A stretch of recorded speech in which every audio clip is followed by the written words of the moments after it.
ابن تیمیہ رحمہ اللہ تعالیٰ فرماتے ہیں کہ اگر تمہیں سمجھ میں نہ آئے کہ حق کیا ہے اور باطل کیا ہے, کنفیوز ہو جاؤ, تو دیکھ لو کہ باطل کے تیروں کا رخ کس طرف ہے. باطل جس چیز کو نشانے پہ رکھ کے بیٹھا ہوا ہے نا, سمجھ لو کہ یہ کیا ہے, حق ہے. یہ حق پہچاننے کی ایک سادہ علامت ہے. باطل سب سے زیادہ فوکس کس کو کر رہا ہے؟ دیکھیں اس وقت جو باطل ہے نا, جو ہمارے ملک کے دشمن اور اسلام کے دشمن اور مسلم امہ کے دشمن ہیں, وہ ہماری نمازوں کے خلاف, بولو نہیں, ان کو اس سے کوئی غرض نہیں ہے کہ مسجدیں آپ کی بھری ہوئی ہوتی ہیں, کہ کوئی بات نہیں آپ بنائیں, مسجد بنانے پر بھی کوئی پابندی, بولو, ان کو نہ میری پگڑی پہ اعتراض ہے, نہ ہماری شلواریں ٹخنوں تک ہونے پر, نہ شلوار پہ اعتراض, کہنے پینٹ پہنو, شلوار پہنو, دھوتی پہنو, ہر قوم کا کلچر ہوتا ہے, آپ کی مرضی ہے. نہ ان کو رمضان پہ اعتراض, حج پہ تو اعتراض ہے ہی نہیں, کیونکہ حج میں سب سے زیادہ انہی کی پروڈکٹ بکتی ہیں. حاجی جو خریدتے ہیں نا, ملٹی نیشنل کمپنیوں کا چورن بکتا ہے وہاں مکہ مدینہ میں, حج پہ تو وہ پابندی لگانے کا سوچ ہی نہیں سکتے. دو چیزیں ہیں جس کو انہوں نے فوکس کیا, بلکہ تین چیزوں کو. ایک تو جہاد ہے, وہ نہیں چاہتے مسلمانوں کے پاس کوئی مضبوط آرمی ہو, بم بنائیں, وہ کہتے ہیں شب برات کے پٹاخے پھوڑا کرو بس, یہ ایٹم بم یہ چی تو کہتے ہیں یہ کیا کر رہے ہیں, وہ کہہ رہے ڈیفینس ہم تمہارا کریں گے, یہ فوج ختم کرو, ایئر فورس کو ختم کرو, نیوی کو ختم. یہ ان کو بالکل بھی اچھی نہیں لگتی. اور خاص طور پر نیوی میں, فوج میں کوئی داڑھی والا چلا جائے, وہ کہتے ہیں فوج کے خلاف اتنا پروپیگنڈا کرو کہ فوج میں دیندار لوگ جانا ختم کر دیں, یہ فوج لبرل لوگوں کے ہاتھ میں چلی جائے. اور نادانستہ طور پر ہمارے دیندار لوگ بھی یہ کام کر رہے ہیں, ان کو نہیں, وہ اخلاص میں کر رہے ہیں, لیکن ان کو پتہ نہیں اس اخلاص کا نتیجہ کیا نکل رہا ہے, بیڑا غرق ہو رہا ہے. ہم تو ترغیب دیتے ہیں دیندار لوگوں کو, داڑھی والوں کو. اللہ کا شکر ہے ہمارے جامعۃ الرشید میں میرے اپنے بہت سے شاگرد نیوی میں کمیشن آفیسر گئے ہیں, ان کے ساتھ میری ایک تصویر بھی ہے, بڑا خاندانی منظر لگ رہا ہے, استاذ بیچ میں کھڑے ہوئے ہیں اور نیوی کے کمیشن آفیسر شاگرد وہ ہمارے دائیں بائیں. مزہ آ رہا ہے دیکھ کے کہ یار فوج میں بڑا اچھا ایک انقلاب ہے. تو ان کو داڑھیوں والے نہ آرمی میں پسند, نہ بعض لوگ ہوتے ہیں داڑھی نہیں ہوتی, ہونی چاہیے داڑھی, اللہ کا حکم ہے, لیکن اندر بہرحال اندر سے وہ کیا ہوتے ہیں, ایک دینی سوچ رکھتے ہیں, ملک کے ساتھ مخلص ہوتے ہیں. اس قسم کے لوگ بھی ان کو بالکل پسند, جو داڑھی ہو تو نہیں لیکن باتیں داڑھی والی کر رہے ہو, سمجھ رہے.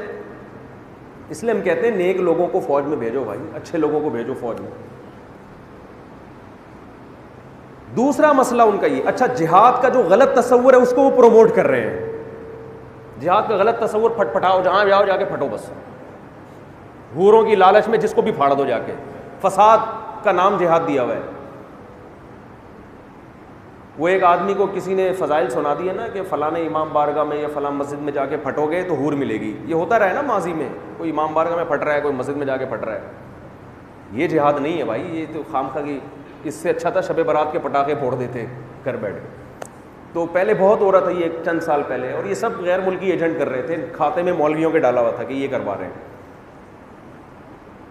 تو وہی کسی کو فضائل سنا دیے کسی نے کہ جا کے پھٹو گے فوراً کیا ملے گی, حور ملے گی. یہ جو نوجوان طبقہ اس کو تو, جو خاص طور پہ کنوارے ٹھرکی قسم کے, ان کو تو حور کے نام پہ کہیں بھی پھڑوا دو جا کے. یہ پھٹ گئے جا کے, اتفاق کی بات کہ مرے نہیں, اتفاق کی بات کہ مرے نہیں, بے ہوش ہو گئے. تو بم غلط پھٹا ہوگا یا تھوڑا پھٹا ہوگا یا کہیں دور پھٹ گیا ہوگا, کچھ بھی تھا بہرحال. اب بے ہوشی کی حالت میں پولیس نے ان کو گرفتار کیا, ہاسپٹل لے کر گئی پولیس ان کو, یہ لیٹے ہوئے ہیں. تو جب ان کو پولیس والے تو ابھی چترول لے کے کھڑے ہوئے تھے کہ تو ہوش میں آ, پھر دیکھتے ہیں. کالی کلوٹی سی کوئی نرس کھڑی ہوئی تھی سامنے. جب ان کو ہوش آیا, یہ سمجھ رہا ہے میں عالم برزخ میں پہنچ چکا ہوں, ہوش میں آیا. تو جیسے ہی ہوش میں آیا اس کلوٹی کا ہاتھ پکڑ کے بولتا ہے باقی حوریں کہاں ہیں. یار باقی حوریں، یار یہ والی تو سمجھ میں نہیں آ رہی، باقی کا پولیس والوں نے کہا بھی تجھے ہم باقی حوریں بھی دکھاتے ہیں، آ جا ذرا۔ تو ایک کیا چیز ہے جو اصل جہاد ہے، جو آپ کے ملک کے دفاع میں ہو، آپ کی ریاست کے دفاع میں ہو، ظلم سے بچنے کے لیے ہو، دین کو پروموٹ کرنے کے لیے ہو۔ دوسرا جو جس چیز کو وہ فوکس کر رہے ہیں نا، وہ سودی نظام نہیں ختم کرنا چاہتے، اسلامک بینکنگ کو نہیں لانا چاہتے معاشرے میں، کیونکہ اسلامک بینکنگ میں جو پروفٹ تقسیم ہوتا ہے اس کے پیچھے کوئی سچی مچی کا بزنس ہو رہا ہوتا ہے، وہ ایسا نہیں ہوتا کہ ادھر پیسہ لیا ادھر پکڑا دیا، پراپر بزنس ہو رہا ہوتا ہے۔ میں نے اسلامک بینکنگ کو بہت گہرائی میں جا کے پڑھا، اس لیے مجھے اس کے جائز ہونے پر بہت اعتماد ہے۔ بہت سے علماء ٹھیک ہے خلاف ہیں، ان کی رائے ہے، لیکن ہم نے بہت گہرائی میں جا کے اس کو پڑھا ہے، اس پر جتنے اعتراضات اٹھتے ہیں نا وہ صحیح نہیں ہے۔ اور حضرت مفتی تقی عثمانی صاحب پر بعض ملکوں میں پابندی بھی اسی بیس پر لگی ہے کہ وہ اسلامک بینکنگ کو پروموٹ کر رہے ہیں، اس سے جو یہودیوں کا ایک سرمایہ دار نظام ہے اس کا وہ بیڑا غرق ہو رہا ہے۔ اور سب سے زیادہ جس چیز کو اسلام دشمن قوتیں کوشش کر رہی ہیں کہ مسلمانوں میں ختم کیا جائے، جو بلکہ اگر یہ سب سے پہلا نمبر کہوں تو غلط نہیں ہوگا، وہ ہے بے حیائی کو پروموٹ کرو، حیا کو ختم کرو۔ بات آ رہی ہے سمجھ؟ حیا کو کسی طریقے سے کیا کرو، اس پہ کروڑوں روپے خرچ ہو رہے ہیں، اربوں روپے خرچ ہو رہے ہیں، میڈیا کے ذریعے، یونیورسٹیوں کے ذریعے، کالجز کے ذریعے، اتنا یعنی باطل کے تیر کا رخ حیا کے خلاف جتنا ہے اتنا کسی اور چیز کے خلاف نہیں ہے۔ کیوں؟ یہ میں اور آپ نہیں سمجھتے مگر اسلام دشمن قوتیں سمجھتی ہیں۔ آپ جب بیٹھتے ہو نا بولتے ہو مفتی صاحب ہر وقت شادیوں پہ بیان کیوں کرتے ہو، ہم بور ہو جاتے ہیں۔ آپ کو پتہ نہیں لبرل لوگوں کو اور ویمن رائٹس اور یہ ٹوپی ڈرامے جو چل رہے ہیں نا، ان کو میرے اس بیان سے جتنی تکلیف ہوتی ہے نماز اور روزے کے فضائل پر اتنی تکلیف نہیں ہوتی۔ میں آپ سب کو داڑیاں رکھوا دوں، خدا کی قسم ان کو کچھ بھی نہیں ہوگا۔ میں جب کہتا ہوں نا بچی کے بالغ ہوتے ہی شادی کرو، لڑکا بالغ ہوتے ہی شادی کرے اور ایک سے زیادہ شادیاں کرو، ایسے بات ہوتی ہے جیسے میں ان کی دم پہ پاؤں رکھ کے کھڑا ہو گیا ہوں۔ اتنا چیختے ہیں، اتنا چیختے ہیں، چلاتے ہیں، یار یہ کیا بکواس کر رہا ہے بیٹھ کے۔ اور جب اس پہ دلائل دیتا ہوں نا تو آپ کو تو لگتا ہے کہ یار یہ مفتی صاحب کیا کر رہا ہے، یہ کیا باتیں کر رہا ہے بیٹھ کے۔ آپ کو اندازہ نہیں ہے کہ یہ کلابازیاں کھا رہے ہوتے ہیں، اور میرے جیسے 8-10 اور پیدا ہو گئے نا تو یہ ایک کنٹینر میں کسی طرح بلا کے سب کو بم سے اڑا دیں گے۔ یہ اتنی نفرت ہے ان کو، نہیں آ رہی میرا خیال ہے بات سمجھ میں۔ تو یہ درجنوں مسائل کا حل ہے جو یہ پھیلانا چاہ رہے ہیں، اس لیے کہ خاندانی لوگ نکاح کر کے پیدا ہوتے ہیں۔ اگر بے حیائی پھیلے گی، نکاح کا رواج معاشرے میں ختم۔ یہ سب چیزیں ایک دوسرے لازم ملزوم ہیں۔ لیٹ نکاح ہونے سے بے حیائی پھیلتی ہے، بے حیائی پھیلنے سے لیٹ نکاح ہوتا ہے۔ ایک بیوی رکھنے سے عورتیں بہت ساری بغیر شوہر کے زندگی گزارتی ہیں۔ بے حیائی، جب وہ بے حیائی پھیلائیں گی تو جو لوگ شادی کر رہے ہیں ایک ایک نہ وہ ایک ایک بھی چھوڑ دیں گے۔ رزلٹ وہ ہوگا جو آج مغربی تہذیب کا ہے، وہ ہمارا بھی کل رزلٹ ہونے والا ہے۔ تو وہ چاہتے ہیں جیسے وہ ہیں وہ تمہیں بھی ویسا ہی بنا دیں، کیونکہ اس معاشرے میں ہر خوبی ہے، فیملی خاندانی نظام ان کا تل پٹ ہو گیا۔ ہمارے ہاں ہر برائی ہے مگر ایک خاندانی خوبی ہے، ہمارے ہاں خاندانی نظام برقرار ہے ابھی۔ وہ کہتے ہیں یار اتنا کچھ غریب ہو کے بھی کمبختوں نے اصل چیز کو پکڑ کے رکھا ہوا ہے، اور ہماری اتنی ترقی ہو کے بھی جو اصل چیز تھی، جو گرفت تھی، جو انسان کی نیچر تھی خاندانوں کی شکل میں رہنا، وہ نیچر ہم نے تباہ کر دی، جس کی وجہ سے خودکشیوں کا ریشو، کتے پالے جا رہے ہیں، بچوں کو پالنے کے لیے لوگ تیار نہیں ہے، دادا دادی نانا نانی کو اولڈ ہاؤس میں جمع کرا رہے ہیں، نہ کوئی چاچا رہا، نہ ماموں رہا، نہ پھپھی، نہ خالہ، نہ بھتیجی، نہ بھانجا، سارا بیڑا غرق ہو گیا سسٹم کا۔ بوڑھے ماں باپ کا سارا بوجھ ریاست پہ آتا ہے، ہمارے یہاں ریاست پہ آتا ہے۔ ہمارے ہاں تو 20-25 پوتے نواسے بچے مل کے اکلوتے نانا دادا کو پال رہے ہوتے ہیں، اور ٹھاٹ باٹ کے ساتھ دادا نانا بن کے زندگی گزارتا ہے انسان۔ خاندانی لوگ خاندان میں پیدا ہوتے ہیں، بغیر نکاح کے جو پیدا ہوتے ہیں وہ خاندانی۔ اسلام نے تو ولد الزنا بچے کا باپ سے کوئی رشتہ ہی نہیں مانا ہے۔ جس شخص نے زنا کیا بچہ پیدا ہوا، اسلام کہتا ہے شناختی کارڈ میں اپنی ولدیت میں آپ کو نام ڈالنے کی اجازت نہیں، اگرچہ آپ کے پانی سے پیدا ہوا ہے مگر آپ اس کے باپ بولو نہیں ہو، نہ آپ کی وراثت ملے گی، نہ آئی ڈی کارڈ میں یا کہیں بھی آپ یہ کہہ سکتے ہیں کہ میں اس کا فادر ہوں. اس کا کوئی فادر ہے ہی نہیں، اس کی ماں ہے، فادر نہیں ہے اس کا.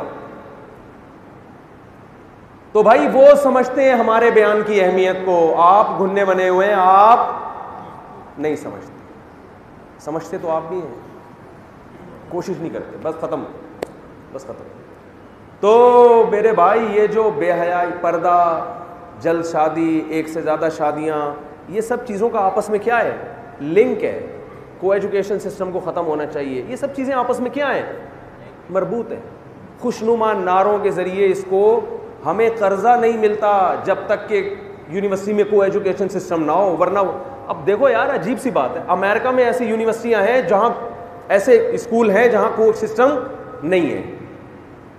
ہم اگر بنائیں گے ہمیں قرضہ ہی نہیں ملے گا یونیورسٹی کے لیے، ہمیں پیسے ہی نہیں ملیں گے. کہیں گے یہ کیا بھائی، وہ ادھر کیوں بیٹھا ہوا ہے، وہ ادھر، دونوں کو ساتھ بٹھاؤ. اب اس کا ایجوکیشن سے کوئی تعلق ہے؟ ابے لڑکا اس کمرے میں بیٹھ کے پڑھ لے، لڑکی اس کمرے میں بیٹھ کے پڑھ لے تو کیا ہو گیا؟ کہہ رہے نہیں دونوں اکٹھے بیٹھ کے پڑھیں گے تو ہم تمہیں لون دیں گے، ورنہ نہیں دیں گے. اس کا مطلب تمہیں تعلیم سے غرض نہیں ہے بھائی، تمہارا مقصد کچھ اور ہے. ایجوکیشن کے نام پہ تم لڑکے لڑکی کو ساتھ بٹھا کے نکاح کا رواج معاشرے میں کیا کر رہے ہو؟ ختم.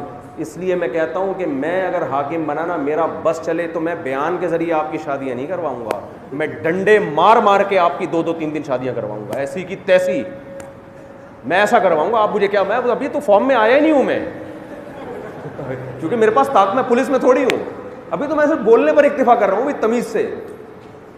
اگر میرے پاس گورنمنٹ آ گئی تو پھر یہ تمیز ومیز مارکیٹ سے شارٹ ہو جائے گی.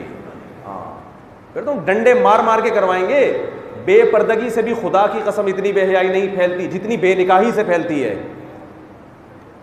مرد کو ٹوپی اور شلوار اور پہنا کے نا، اور کاٹن کلف کے سفید کپڑے حج عمرہ کروا کے بٹھا دو، 4 مہینے بھی لگ گئے. اور ادھر ایک خاتون کو برقعے میں لے جا کے حج عمرہ کروا کے اس کے ساتھ بٹھا دو، پھر بھی یہ کمبخت اس کی طرف لائن مارنے کی کوشش کرے گا. ہاں یہ بتاؤ، یہ برقعے میں جھانکنے کی کوشش کرے گا. حج عمرے سے مردانہ قوت ختم نہیں ہو جاتی، نہ تبلیغ میں 4 مہینے لگانے سے عورت کی طرف اٹریکشن ختم ہوتی ہے. عورت کی طرف اٹریکشن یہ گاڈ گفٹیڈ ہے. یہ اٹریکشن اس لیے رکھی ہے تاکہ اس کمبخت سے شادی کر کے اس کو اپنی بیوی بنا، یہ ختم کرنے کے لیے تھوڑی ہے. آپ بیوی نہیں بنا رہے تو پھر برقعوں میں بھی گھسو گے تم. تو وزیر اعظم تک کوئی میرا یہ بیان پہنچا دے کہ پردے کو پروموٹ بھی کریں، مگر اس سے زیادہ کس کو پروموٹ کریں؟ نکاح کو. بھائی وہی بے پردہ عورت جو اچھی لگ رہی ہے بیوی بنا کے گھر لے آؤ یار. کس نے منع کیا ہے؟ اللہ. دیکھو آپ کو بھوک لگ رہی ہے، روٹی کھانے کا دل چاہ رہا ہے، اسلام روٹی پہ پابندی تھوڑی لگا رہا ہے. ادھر سے چوری، ادھر سے چوری، ادھر سے رال ٹپکا رہا ہے، وہ روٹی مل جائے. او بھائی پیسے کما، خرید 4 پراٹھے کھا یار بیٹھ کے. کس نے منع کیا تجھے؟ یہ گندم پیدا اس لیے کیے کھایا جائے اس کو. تو اللہ تعالیٰ نے جو جتنی مرد اور عورت کو ایک دوسرے کے لیے بنایا ہے، الگ رہنے کے لیے تھوڑی بنایا ہے. تو یہ میں تمیز سے بیان کر رہا ہوں، اس کو تمیز سے ہی سن لیا کریں آپ سب. اگر میں حکمران بن گیا نا جس کا کوئی چانس نہیں ہے، تو پھر یہ تمیز ومیز مارکیٹ سے کیا ہو جائے گی؟ شارٹ. اسٹائل ہمارا چینج ہو جائے گا، کیونکہ ہم یہ سمجھتے ہیں کہ یہ قوم کو تباہی سے بچانے کا کے لیے بہت زیادہ ضروری ہے، اس کے بغیر نہیں ہو سکتا. اللہ سمجھنے کی عمل کی توفیق عطا فرمائے. مرکز دین و ایمان، مرکز دین و ایمان، مرکز دین و ایمان، مرکز دین و ایمان.